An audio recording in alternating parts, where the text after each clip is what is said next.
Voilà, et donc là le chemin des 4 portes. Donc là je fais un arrêt ici, vous voyez.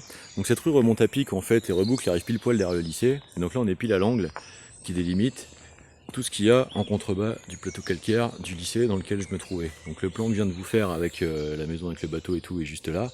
Donc ça, tout ce qu'il y a là avec, vous voyez, donc l'antenne émettrice de l'arrière du stade Vélodrome, donc juste à côté au-dessus, juste à côté au-dessus ici, là, vous avez donc l'arrière du lycée et tout. Et donc tout l'effondrement en fait se situe dans cette zone. Voilà.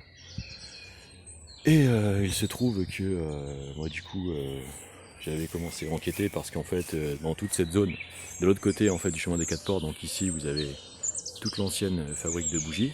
Donc je vais continuer de faire un tour, on va y arriver parce qu'il y a plein d'éléments qu'il faut que je vous dise.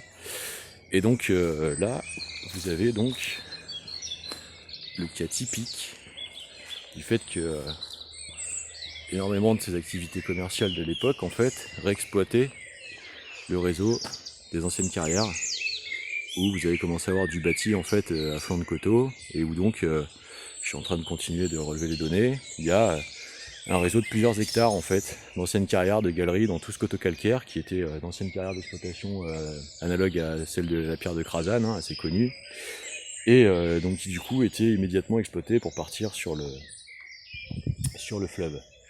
Et donc vous voyez que je suis obligé de vous parler de cette rue, qui est des roches, de tout ça, avec tout ce que ça va continuer d'avoir de persistance en fait dans ma vie. Je vais vous expliquer pourquoi. Et donc vous voyez que ça c'est tout ce qui a abordé notre enfance, quoi. Parce que combien de fois nous on a fait ce chemin des 4 portes pour venir ici dans les environs en fait pratiquement immédiatement il y avait un petit chemin qui descendait avec une petite cabane de pêcheurs. Et du coup, on a passé là énormément de temps, quoi. Donc ça, c'est le panorama en fait des environs de la fin de notre adolescence, début de l'âge adulte, donc la fin de notre adolescence.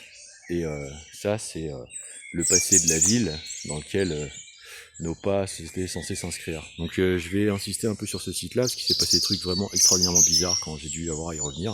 Donc on va documenter tout ça.